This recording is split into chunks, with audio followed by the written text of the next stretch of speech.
몇 년 전에 코로나가 세계적으로 대유행을 했습니다. 많은 사람이 죽었고 통행이 제한되었고 사람들의 어떤 행동 자체가 많은 제약을 받았습니다. 그게 몇 년 전에 끝났는데요. 한 2년 정도 이제 온 땅을 휩쓸다가 2022년에 해제가 됐는데 여러분 그 여파가 아직도 지속되고 있어요. 코로나 이전에 어딜 가도 그냥 자정 너머까지 술집 골목들이 그냥 불야성이었잖아요. 흥청망청. 근데 코로나 이후로 그런 모습들이 다 없어졌습니다. 걸어서 퇴근하다 보면은 그 먹자골목 지나가죠. 제가 10시만 넘어가면 벌써 사람들이 없어요. 그 이전에는 12시 넘어까지 그 사람이 많던 그 골목도 그렇게 변했습니다. 그리고 큰 재난을 당하게 되면은 많은 기업들이 파산합니다. 그럼 실업자가 늘어요. 사회가 혼란해지고 개인의 삶도 흔들립니다. 왜 이런 일이 벌어질까? 굉장히 궁금한데 여러 가지 원인이 있습니다. 그런데 여러분 그 궁극적인 배우는 누구냐면은 하나님이에요. 하나님. 궁극적인 배우는 사탄도 아니고 그 어떤 악한 것도 아니고 하나님이 이런 모든 난리의 궁극적인 배우가 되시는 거예요. 하나님이라고? 하나님 왜 그러시는데? 이런 일들을 통해서 하나님이 세상 역사를 이끌어 가시는 겁니다. 자, 이제 이런 일들의 배우가 하나님이라고 말을 하면은 많은 사람들이 욕할 겁니다. 아니, 무슨 하나님은 그렇게 독선적이더니 이런 걸로 막 사람 망하게 하고 막 그런다고? 많은 사람들이 하나님을 원망하고, 또 그 예수 믿는 사람들 욕하고 하겠지만은 하나님은 그런 일을 행하시는 데 있어서 누가 욕하건 비난하건 구애받지 않으십니다. 눈 하나 깜짝 안 하세요. 왜 그런 일을 하시냐? 세상을 이끌어 나가기 위해서 하시는 거예요. 그럼 우리는 이런 일이 왜 왔냐? 이거 아는 것도 중요하지만은 우리 성도에게 정말 중요한 건 뭐냐면은 하나님, 이 배우가 정말 하나님이시라면은 그럼 우리는 이런 일에 대해서 이런 일을 맞이해가지고 어떻게 살아야 됩니까? 우리 이걸 주님께 물어보고 그걸 알아야 되는 겁니다. 오늘 본문 말씀에 우리에게 이것을 교훈하고 계시는 거예요. 오늘 본문 말씀의 주인공이 누구냐면은 야곱의 11번째 아들 요셉입니다. 굉장히 잘난 사람이에요. 어려서부터 아버지가 총애했고 아버지가 총애한 것뿐만이 아니라 하나님께서 요셉을 특별하게 사랑하셨습니다. 그랬더니 어떻게 됩니까? 그 형들이 위에 있는 형 10명이 요셉을 시기하고 질투했어요. 또 잘나가지고 아버지가 또 사랑을 하니까 형들의 잘못을 아버지한테 막 고자질하는 촉새 얘기를 했습니다. 그러니까 형들 입장에서는 화가 나죠. 혼내주고 싶고. 그래서 기회가 되니까 그 동생 그 아우 요셉을 10명의 형들이 노예 상인에게 팔아버렸습니다. 아버지한테 죽었다고 속이고. 그러니까 이 요셉이란 이 젊은이가 노예 상인에게 끌려서 어디로 갔냐면은 이집트로 갔는데 애굽이죠. 성경에서는 그 애굽의 왕 파라오입니다. 파라오의 시위대장 경호실장의 집에 노예로 팔려가게 됐어요. 근데 그것서 그 삶이 어땠느냐? 노예로 사니까 망하는 거 아니냐? 물론 신분이 완전히 떨어진 거죠. 그러나 그게 끝이 아닙니다. 창세기 39장 2절에 노예로서 요셉의 삶이 어떠했는지 말씀해 주고 계시는데 여호와께서 요셉과 함께 하심으로 그가 형통한 자가 되어 그의 주인 애굽 사람의 집에 있으니 그의 주인이 여호와께서 그와 함께 하심을 보며 또 여호와께서 그의 범사에 형통하게 하심을 보았더라. 노예 신분으로 전락했을지라도 중요한 건 뭐냐면은 그가 노예지만은 하나님께서 그와 함께 하시는 것을 요셉이 알고 또 누가 알았냐면은 요셉의 주인인 그 시위대장 보디발이라는 사람이 알았다는 거예요.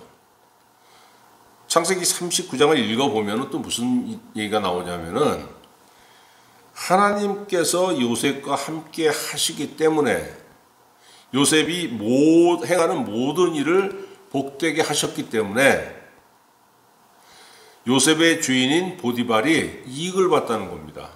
왜? 우리 집에 저런 노예가 있는데 저 노예가 하나님께서 함께 하심으로 인해 가지고 그가 하는 모든 것이 복되게 잘 되는 거예요. 그러니까 주인인 보디발에게도 이익이 갔다는 겁니다. 여러분, 인생이 무너질 것처럼 보이는 순간에도 그게 다가 아니라는 겁니다. 인생이 무너질 것처럼 보이면 사람들 한숨 쉬고 절망하고 그냥 손 놔버립니다. 그러나 그게 끝이 아니라는 거예요. 왜?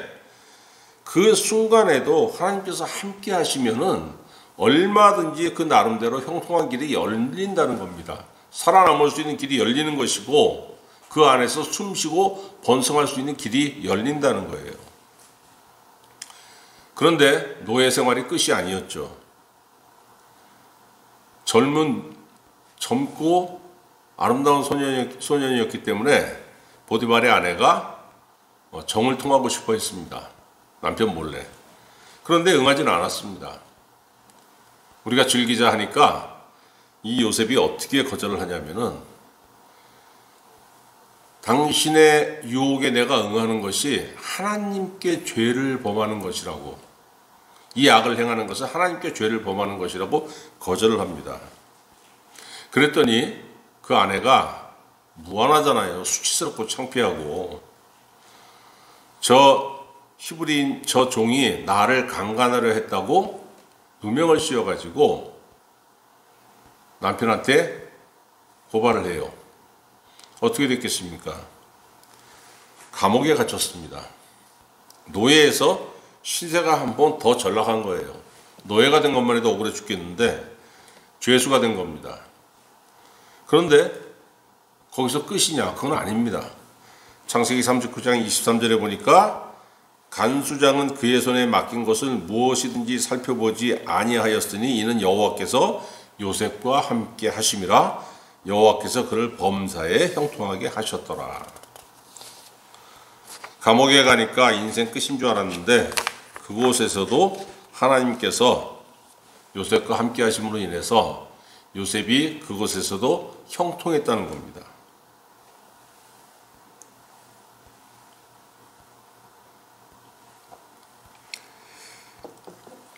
요셉이 갇혀 있을 때 왕의 바로의 술을 담당하는 관리와 빵을 담당하는 관리가 왕의 노여움을 사가지고 감옥에 같이 갇히게 됐어요. 그 두 사람이 동시에 꿈을 꾸게 됐는데 그 꿈이 무슨 뜻인지를 모르는 겁니다.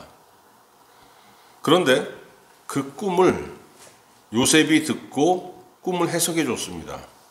어떻게 해석해 줬냐면 술 맡은 관리 당신은 3일 후에 원자리로 복직이 될 것이고 바로의 식사를 담당하는 당신은 3일 후에 처형될 겁니다. 그렇게 해석을 해줬어요. 그랬더니 어떻게 되냐면 3일 후에 과연 요셉이 꿈을 해석한 대로 그대로 실행됐다는 겁니다. 그러면은 빵 맡은 그 식사 담당하는 관리는 죽었지만은 술을 담당하는 관리는 이제 복직이 돼야 되겠죠. 복직돼 가지고 나갈 때 요셉이 부탁을 합니다. 나는 여기에 갇힐 만한 그런 죄를 저지른 적이 없습니다. 억울하게 누명을 쓴 건데 당신이 나가면은 나를 위해서 탄원을 좀 해주세요. 무슨 뜻이에요? 당신 나한테 신세를 입었으니까 신세 좀 갚어. 그 얘기지 않습니까? 자, 그런데 40장 23절에 보니까 오늘 41장부터 읽었죠? 그 바로 전장 마지막에 보면 뭐라고 되어 있습니까? 술 맡은 관원장이 요셉을 기억하지 못하고 그를 잊었더라. 제발 나를 위해서 탄원을 해달라고 신신당부했을 텐데 감옥을 나가자마자 요셉을 잊어버린 거예요. 왜 그랬겠습니까? 이 사람이 배은망덕한 사람이어서 그랬겠습니까? 아닙니다. 하나님께서 있게 하신 겁니다. 하나님께서 그 사람이 눈을 가려버린 거예요. 여러분, 그 어떤 어려운 일이 생겼을 때 절대로 사람을 바라보지 마세요. 저 사람한테 부탁하면 해주겠지. 절대 안 해줍니다. 물론 해주는 경우가 있어요. 그런데 사람을 의지하게 되면은 그 갑절의 것을 그 사람한테 갚아야 돼요. 여러분, 신세를 지게 되면은 갑질이라는 형태로 되돌아옵니다. 그러면 내가 어떤 일을 당했을 때 그걸 누가 해결해 주느냐? 그건 사람이 해결해 줍니다, 물론. 그런데 그거를 사람한테 부탁하는 게 아니고 누구한테 부탁을 해야 되냐면 하나님한테 부탁해야 되는 거예요. 하나님 도와주옵소서.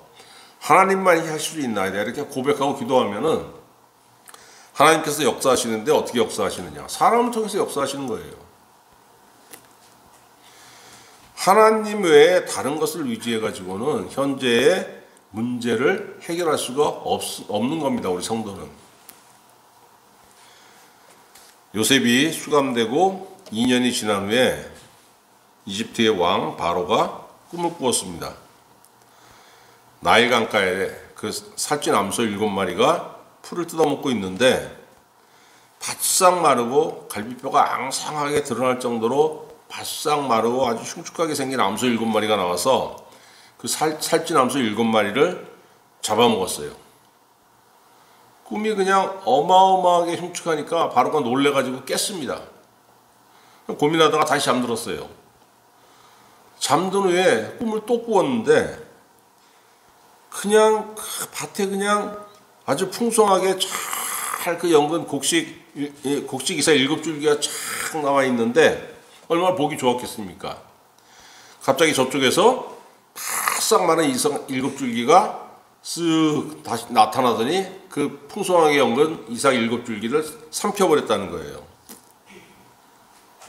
이런 흉측한 꿈을 2번이나 꿨으니까 하룻밤 사이에 얼마나 고민이 됐겠습니까? 야, 이게 그냥 개꿈이 아니고 뭔가 의미가 있는 꿈 같은데 야, 이거 알아야 되겠다 해가지고 술사들, 그러니까 학습자들 뭐 다 불렀다고 하는데 이게 다 뭐냐면 무당들이에요. 무당들, 천문학 그 점성술사들 불러가지고 물어보는 겁니다.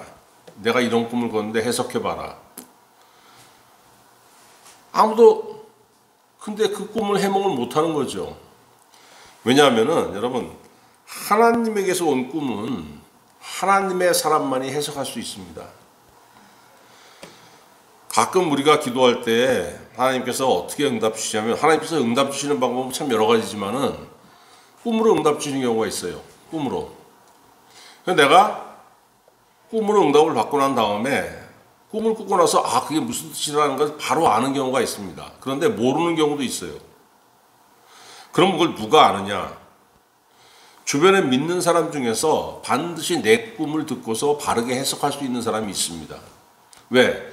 하나님에게서 온 거니까 하나님의 사람만이, 그러니까 하나님을 믿는 사람, 하나님의 자녀들, 하나님의 종들만이 그 꿈을 해석할 수 있는 거예요. 제가 그래서 어떤 실험을 해봤습니다. 제가 옛날에 그 하나님한테 꿈으로 응답받은 게 있어요. 그래서 그 꿈으로 응답받고 그 응답 받으니까 그 무슨 뜻인지 알겠더라고요. 그럼 믿지 않는 사람들은 과연 이것을 알 수 있을까 해가지고 제가 그 믿지 않는 친구들한테 물어봤습니다. 내 상황을 얘기하고 그 다음에 이런 꿈을 꿨는데 넌 어떻게 생각하냐? 그러니까 그걸 믿지 않는 사람들이 해석을 하는데, 야, 어떻게 저런 꿈을 또 저렇게까지 해석할 수가 있을까 해가지고 도저히 그 갈피를 못 잡더라고요. 그래서 하나님에게서 온 거는 하나님의 사람만이 해석할 수 있다는 겁니다. 왜 그렇습니까? 이 꿈이 하나님께서 왔으면 꿈도 누구 겁니까? 하나님 주신 거예요. 하나님과 관계없는 사람들이 그걸 어떻게 알겠습니까? 여러분, 꿈으로 응답 받는 것도 은혜고 그 받은 응답을 해석할 수 있는 것도 은혜예요. 믿지 않는 사람은 그런 은혜가 없지 않습니까? 어떻게 해석할 수 있겠습니까? 유명한 애굽의 그 무당들 뭐 뛰어난 학자들이 그냥 그 꿈을 해석 못해가지고 막 궁전이 난리가 났겠죠. 우왕좌왕하고 시끄럽게 하고 그냥 막 누구는 이렇다 누구는 저렇다 막 얘기를 하고 있는데, 이때 술 맡은 관리, 바로의 술 맡은 관리가 퍼뜩 그 수제라는 게 있었어요. 가만있어 봐. 내가 감옥에 갇혔을 때 그 히브리인 청년이 내 꿈을 해석했었지. 그리고 그 꿈이 맞았지. 그래서 바로에게 요셉을 추천을 했습니다. 어떻게 됐어요? 요셉이 감옥에서 나와가지고 바로 앞에 서서 바로의 꿈을 해몽했습니다. 살찐 소 7마리와 풍성한 이삭 7줄기는 대7년 대풍년을 의미하는 것이고, 마른 소 7마리와 야윈 이삭 7줄기는 풍년 뒤에 찾아오는 7년 대흉년이다. 대흉년의 흉측함이, 대흉년의 그 잔혹함이 대풍년의 부요함을 다 잡아먹을 것이다. 바로께서 꿈을 2번 겹쳐 꾼 것은, 같은 내용의 꿈을 2번 겹쳐 꾼 것은 하나님께서 이 일을 속히 실행하신다는 그런 뜻이라고 해석을 해줬어요. 그리고 꿈을 해몽하는 것에 그치지 않고, 그러면 도대체 다가올 풍년과 그 뒤에 있을 7년 충년은 어떻게 대처할 것인가, 그 대처까지 바로에게 조언을 했습니다. 나라의 각 지역에 곡식창고를 지어가지고 풍년 때에 엄청나게 많은 수확이 있을 거니까 20%를 그 세금으로 걷어서 그 곡식창고에 쌓아두고, 그 쌓인 그 곡식들로 7년 대흉년에 대비하소서. 그리고 명철하고 지혜 있는 사람을 관리자로 세워서 이 정책을 시행하고 관리하게 하소서 하고 그 대책까지 조언을 했습니다. 그래 들어보니까 얼마나 좋습니까? 꿈에 딱 맞는 해석이 있고, 그 해석에 따른 어떤 정책을 어떻게 펼 것인가 제안도 있고, 그러면 그거를 누군가에게 맡겨야 되는데 과연 누구에게 맡길 것인가? 꿈을 해몽하지 못한 사람한테, 그 문제의 원인이잖아요, 꿈이. 그 문제가 뭔지 알지도 못하고 그런 사람에게 그걸 맡길 수는 없는 거 아닙니까? 그런 재앙은 누구한테서 오는 거냐면은 하나님한테서 오는 거예요, 하나님한테서. 그렇기 때문에 대책도 누구에게 있습니까? 하나님께 있는 겁니다, 하나님께. 그러니까 적임자로 누구를 지목했습니까? 요셉을 지목했어요. 왜? 여러분 38절 보세요. 38절 같이 읽어봅시다. 시작. 바로가 그의 신하들에게 이르되 이와 같이 하나님의 영에 감동된 사람을 우리가 어찌 찾을 수 있으리요. 이 사람이 바로 하나님과 관계 있는 자라고 얘기하는 거예요. 꿈을 꾸게 하신 이도 하나님이시오. 7년 대풍년과 7년 대흉년이 오게 하신 이도 하나님이시오. 그리고 그것을 우리에게 알려준 사람도 바로 하나님의 사람인 이 사람이기 때문에 바로 그가 적임자라고 하나님께서 바로의 입을 통해서 우리에게 알려주셨지 않습니까? 여러분 창세기 읽어보면 결과가 어떻게 됩니까? 7년 대풍년이 오고 진짜 7년 대흉년이 와요. 그리고 이집트뿐만이 아니고 이게 주변의 모든 나라들이 다 이 흉년이 다 찾아옵니다. 풍년 흉년이. 그래서 세상이 망할 수 있는 그런 어마어마한 재앙이었지만은 요셉 한 사람으로 인해서 멸망을 피할 수 있게 된 거예요. 요셉이 이집트 모든 사람들의 은인이 된 겁니다. 이것을 기회로 그 가나안에 있던 요셉의 가족들, 그들이 이집트로 들어와서 번성할 수가 있었던 겁니다. 중요한 게 뭐냐면 여러분, 대재앙이 없었으면은 이스라엘이 역사에 등장할 기회조차 없었다는 겁니다. 하나님께서 대재앙을 통해서 뭘 이루셨습니까? 내가 너희를 통해서 이 세상에 구세주를 보낼 거야. 내가 너희를 통해서 세상 사람들을 구원할 거야. 약속하신 이스라엘 민족들을 이 세상에 등장시키신 거예요.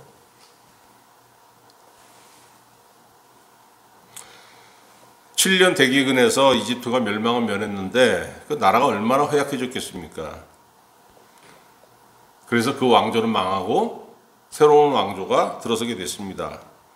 그들은 요셉을 모르기 때문에 이스라엘 족속, 그 이집트 땅에서 번성하게 된 이스라엘 족속을 붙잡아서 노예로 부리게 됐어요.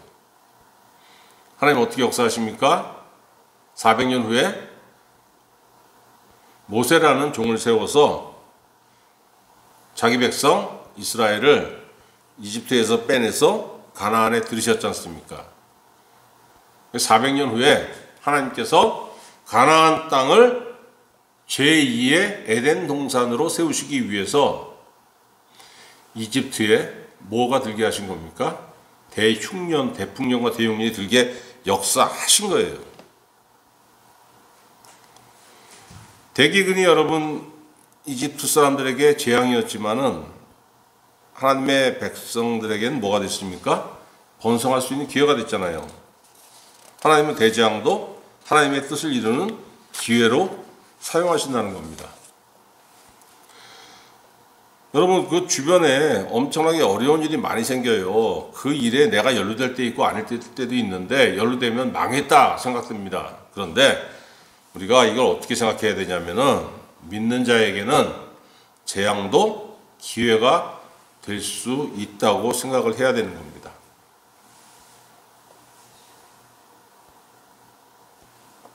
요셉이 어마어마한 일을 감당했잖아요. 이집트는 당시 세계 최고의 선진국이었습니다. 최고 강대국. 거기에 2인자가 됐어요. 넘버 2, 총리가 됐습니다.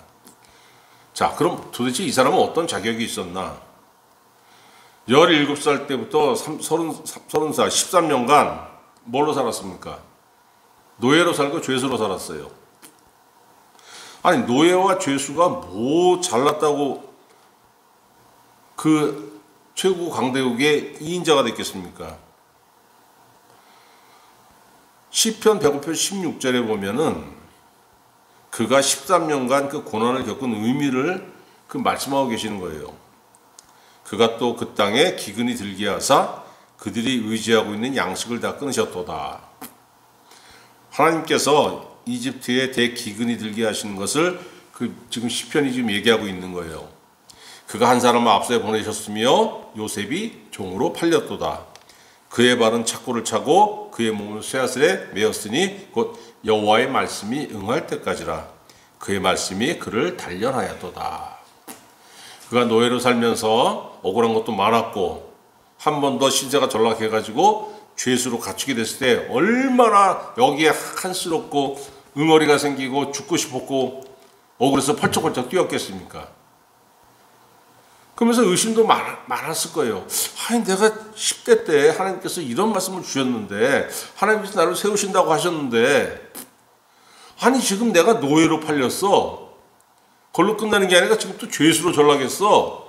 언제 내가 내 신세가 하나님께서 보이신 것처럼 될 거야. 과연 이게 돼? 얼마나 의심을 많이 했겠습니까? 얼마나 또 한숨을 쉬었겠어요. 얼마나 절망했겠어요. 그런데 중요한 말씀이 뭐냐? 그의 발은 착고를 차고 그의 몸은 쇠사슬에 매였으니 감옥에 갇히는 걸 얘기하는 거죠. 언제까지? 곧 여호와의 말씀이 응할 때까지라. 그의 말씀이 그를 단련하였도다. 요셉이 고난의 순간에도 그 억울한 순간에도 끝까지 놓지 않았던 게 뭡니까? 하나님의 약속을 믿는 믿음을 놓지 않았다는 거예요. 이게 끝이 아니야. 이게 끝이 아니야. 왜? 하나님 분명히 나에게 약속하셨잖아. 꿈으로 보여주셨잖아. 그때에도.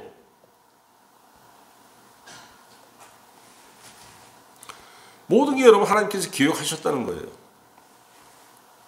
그래서 요셉이 극심한 고난을 당할 때에도 인생을 포기하지 않고 막 나가지도 않고 더욱더 하나님을 의지하는 쪽으로 살게 되었다는 겁니다. 그 과정에서 변했어요. 어떻게 변했습니까?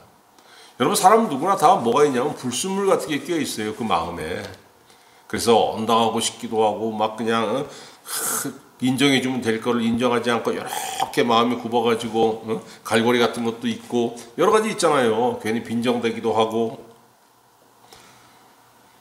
근데 이런 고난의 순간에 하나님을 의지하고 기도하고 하나님 정하신 그 기간 동안에 살았더니 어떻게 됐습니까?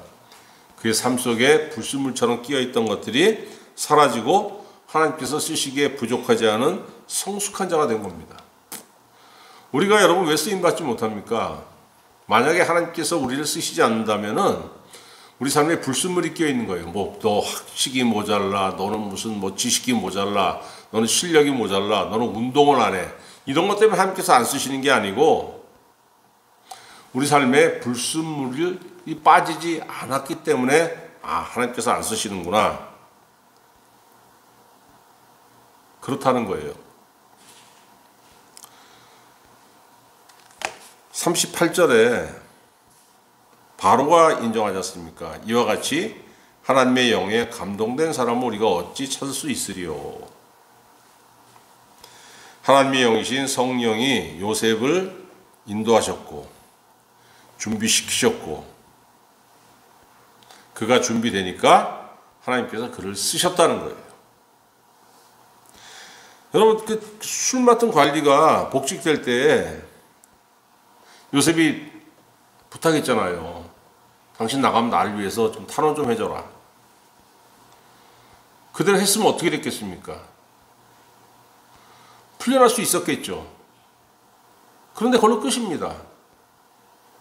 그가 무죄 석방 돼가지고 뭐 자기 고향으로 돌아가든지 어떻게 될 수 있었겠지만 절대로 하나님의 뜻대로 쓰임받는 자는 될 수 없었을 거예요. 잠언 16장 9절 뭐라고 하십니까? 사람이 마음으로 자기의 길을 계획할지라도 그의 걸음을 인도하시는 이는 여호와시니라. 여러분, 이 말씀이 우리의 삶 속에서 이루어지려면은 우리의 마음속에 뭐가 있어야 되냐면은 여러분, 살면서 나 계획하잖아요. 그죠? 이거 어떻게 해야 되겠다, 뭐 해야 되겠다. 다 계획이 있어요. 그런데 여러분, 믿는 자와 믿지 않는 자의 차이점이 뭡니까? 우리 믿는 자는 그런 계획이 있더라도 마음 한구석에 뭘 놔둬야 되냐면은 주여 역사하여 주옵소서. 주님이 역사하시되 그냥 내가 계획한 모든 것들을 주님께서 다 도와주셔서 그대로 이루어지길 바란다. 이 믿음대로 역사옵소서 이게 아니고 나는 이렇게 계획했지만은 그러나 주님 보시기에 선한 대로 인도하옵소서. 이게 있어야 되는 거예요. 그리고 주님께서 내 계획과 다르게 주님께서 내 삶을 인도하신다면은 나로 하여금 알게 하시고 깨닫게 하시고 순종하게 하옵소서. 이게 있어야 된다는 거예요. 여러분, 왜 하나님께서 코로나 팬데믹 같은 큰 재앙을 주셔가지고 세상을 변화하게 하십니까? 왜 그렇습니까, 여러분? 사람들은 욕하지만은 하나님께서 계획하신 거 하나님의 뜻 다 어디에 있습니까? 성경이 있어요. 사람들 성경 보고 뭐라고 합니까? 야, 이거 옳은 공자 말씀하고 뭐가 달라? 그냥 착하게 살라는 거잖아. 하나님은 우리 도덕적으로 살라고 말씀하시는 거고 세상 계획은 우리가 하는 거야. 세상은 변화를 싫어합니다. 그래서 뭘 하나님의 뜻대로 뭘 언제 사람이 변화해? 그건 도덕 교과서에서는 있는 거고 참 사람도 순진하네. 이렇게 얘기한단 말이에요. 절대로 여러분 자기가 자발적으로 변화하지 않습니다. 그걸 뭐라 그래요? 기득권이나 기득권. 미쳤습니까? 내 기득권을 내가 놓치게? 이걸 변화의 바람이 싹 불 때 누가 하시느냐? 하나님께서 하신다는 거 안다고 하더라도 사람도 저항합니다. 왜? 그 변화의 바람이 불어서 내가 순종하면 어떻게 됩니까? 무지무지한 손해가 나거든. 싫은 거예요. 그래서 기득권이란 말이 생긴 겁니다. 사람들은 언제 변합니까? 돈의 흐름이 변하면은, 여러분, 돈이 흘러가는 길이 있어요. 그 길이 변하면은 거기에 따라서 변하는 거예요. 거기에 따라서 스스로 변합니다. 오직 돈의 흐름이 변하면 사람이 거기에 맞춰서 변하게 돼 있는 거예요. 하나님도 세상을 통해서 자기 일 하셔야 되지 않습니까? 그래서 재앙도 주시고 큰 변화도 이끄시고, 미국에 지금 트럼프라는 사람이 대통령이 돼가지고 난리도 아니지 않습니까? 뭐 관세를 뭐 200% 때리네, 뭐 어쩌네 저쩌네, 뭐 자꾸 까불면 뭐 우리 군대를 보낼 거야부터 시작해서 엄청나게 큰 협박들을 하잖아요. 보면 속이 부글부글 끓을 때도 있는데, 우리가 하나 알아야 되는 게 뭐냐면은 트럼프 대통령으로 인해서 여러 나라가 어려워지는 게 있어요. 그런데 그 와중에 하나님께서, 그 배후에 하나님께서 계신다는 겁니다. 세상을 흔들어서 하나님께서 하실 일이 있는 거예요. 어떻게 열매 맺어지고 어떻게 변할지 우린 모릅니다. 그러나 한 가지 아는 건 뭐냐면은 그 배후는 하나님이라는 거예요. 하나님. 사람들은 여기에 대해서 뭐 이렇게 얘기하고 저렇게 얘기하고 이렇게 해석하고 저렇게 해석하고, 그런데 우리 믿는 사람은 그런 것과 다르게 볼 필요가 있는 겁니다. 하나님, 트럼프라는 사람을 통해서 세상을 흔들어서 하나님께서 무엇을 하시려 하나이까? 내가 어리석은 자가 되지 아니하고 그 세상이 변할 때 하나님의 뜻에 맞도록 나도 변하게 하여 주옵소서. 변화의 원동력은 하나님이지만은 실행은 누가 합니까? 하나님이, 사람이 하는 거예요. 사람이. 트럼프처럼 막 다른 사람한테 막 피해 입히고 하는 그런 데 쓰임 받는 사람은 믿지 않는 사람이 쓰임 받습니다. 하나님은 말 안 듣는 유다, 불순종한 유다를 바벨론을 통해서 징계하시잖아요. 바벨론에 쳐들어와서 죽이고 불사르고 잡아가고, 그런데도 하나님 뭐라고 하십니까? 그거 내 종이라고 말씀하시는 거예요. 내 진노의 막대기, 내 진노를 나타내는 종이라고 말씀하시는 겁니다. 근데 그렇게 쓰임받으면 안 되는 겁니다. 그런 와중에도 구원의 일이 있고, 그런 와중에도 하나님의 선하신 뜻이 나타나는 일이 있는 거예요. 누가 감당합니까? 그거는 하나님의 영에 감동된 사람. 그건 우리 몫입니다. 우리 몫. 믿는 자의 몫이에요. 세상을 흔드는 일은 믿지 않는 자의 몫이고, 그 와중에도 하나님의 선하신 뜻을 이루기 위해서, 뭔가를 구원하기 위해서 그런 일은 누가 행하는 겁니까? 우리 믿는 사람들이 행하는 거예요. 여러분, 자연인은 누구도 하나님의 일을 할 자격이 없습니다. 사람이 뭔데 하나님의 일을 하겠습니까? 그럴 자격이 있는 사람 누가 있습니까? 그런데 하나님께서 우리에게 무엇을 주십니까? 성령을 주시잖아요. 성령을 주시면 성령이 어디에 임하십니까? 내 안에 들어오시는 거예요. 내 안에 들어오신 성령께서 우리에게 두 가지 신분을 주십니다. 하나님의 자녀의 신분을 주시고 하나님의 종의 신분을 주시는 거예요. 하나님의 자녀의 신분을 내가 받았기 때문에 하나님 아버지의 은혜를 내가 받아가지고 그 은혜를 누릴 수 있는 것이고, 하나님의 종의 신분을 받았기 때문에 하나님의 일을 할 수 있는 자격이 주어지는 겁니다. 요한복음 16장 13절, 그러나 진리의 성령이 오시면 그가 너희를 모든 진리 가운데로 인도하시리라. 성령이 여러분에게 임하셨기 때문에 그 성령께서 여러분을 어디로 인도하십니까? 진리 가운데로 인도하신다는 겁니까? 진리가 뭐예요? 은혜로 구원받는 게 진리고, 하나님의 사역에 동참해서 하나님의 선하신 뜻을 이루는 것이 진리예요. 나에게 임하신 성령께서 나를 그 길로 인도하신다는 겁니다. 여러분, 세상이 변해가고 도저히 어떻게 변할지 알 수 없는 상태로 세상이 변해가요. 그러니까 누가 불안합니까? 노인대로 불안합니다. 아니, 남은 20년, 30년이 도대체 어떻게 되는 거지? 야, 이거 잘하면 이거 굶어 죽을 수도 있겠다. 불안합니다. 청년들은 어떻게 됩니까? 우리 어떻게 살아가야 되지? 우리 어떻게 주식해야 되지? 젊은 사람이건 늙은 사람이건 빠르게 변하는 세상에서 다 걱정하는데, 성령의 인도를 받으면 여러분 불안할 필요가 없습니다. 걱정할 필요가 없어요. 요엘서 2장 28절 내가 내 영을 만민에게 부어주리니 너희 자녀들이 장래일을 말할 것이요 너희 늙은이들은 꿈을 꾸며 너희 젊은이는 이상을 볼 것이라. 성령이 임하셔서 성령의 인도대로 살아가니까 나이 먹은 노년층은 은혜의 꿈을 꾸게 되고, 젊은이, 성령 받은 젊은이는 하나님께서 나를 인도하실 그 미래에 대한 소망을 갖게 된다는 겁니다. 다른 사람들 한숨 쉬고 다른 사람들 아이고 죽겠다, 아이고 어떻게 해야 되냐 할 때, 성령 받은 사람은 늙은이들은 늙은이대로 먹고 살 죽을 때까지 걱정 없어. 꿈을 꾸게 되고, 젊은이들은 그래, 그래도 하나님께서 나를 인도하실 거야. 그 소망을 갖게 된다는 거예요. 이런 얘기 들으면은 비웃는 사람들이 있습니다. 뭐가 은혜가 어쩌고? 야, 너도 늙어봐, 더 늙어봐, 다 헛소리야. 응? 억만금을 쌓아놓지 않으면 늙어서 아무것도 못해. 은혜 같은 소리 하고 있네. 여러분, 이게 성경의 약속이에요. 시편 92편 13절 뭐라고 했습니까? 여호와의 집에 심겼으며 우리 하나님의 뜰 안에서 번성하리로다. 누가? 성도는. 성도를 나무에 비유하셨는데, 성도는 하나님의 집 안에 심겨진 나무라고. 그래서 하나님의 뜰 안에서 번성하리로다. 그리고 그는 늙어도 여전히 결실하며 진액이 풍족하고 빛이 청청하리니. 늙어도 여러분, 그게 은혜가 충만한 사람 걱정할 필요가 없다는 겁니다. 왜? 하나님께서 약속하셨으니까.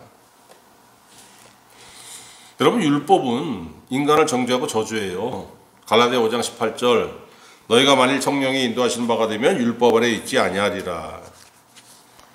성령의 인도를 받는 사람은 율법의 정죄와 율법의 저주가 없다는 거예요.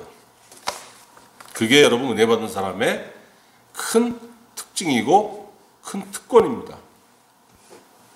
그러니까 세상이 어떻게 돌아가든지 간에, 뭐 트럼프라는 대통령이 뭐 나타나서 세상을 막 흔들든지 어떻든지 간에, 코로나 같은 팬데믹이 또 오건 어떻게 되든지 간에 역사를 이끄시는 이는 누구십니까? 하나님이세요. 그 와중에 하나님 찾는 건 뭡니까?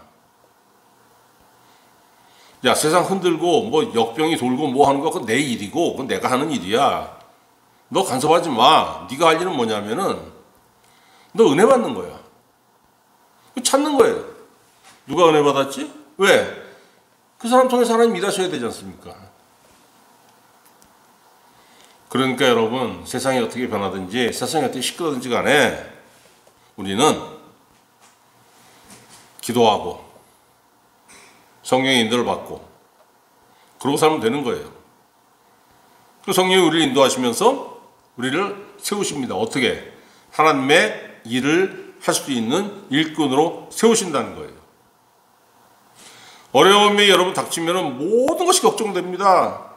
근데 그럴수록 한숨 다 쉬죠. 푸념도 하고, 그 다음에 어떻게 해야 돼요? 그 다음에는 주님 인도하옵소서, 주님 서게 하옵소서, 주님 더 앞으로 나가게 하옵소서. 그럴 때 뭐가 있습니까? 성령께서 역사하심이 있고, 성령의 감동이 있고, 성령의 인도하심이 있고, 그 인도하심을 따라서 하나님의 일을 할 수 있는 은혜의 사람으로 우리를 세우신다는 겁니다.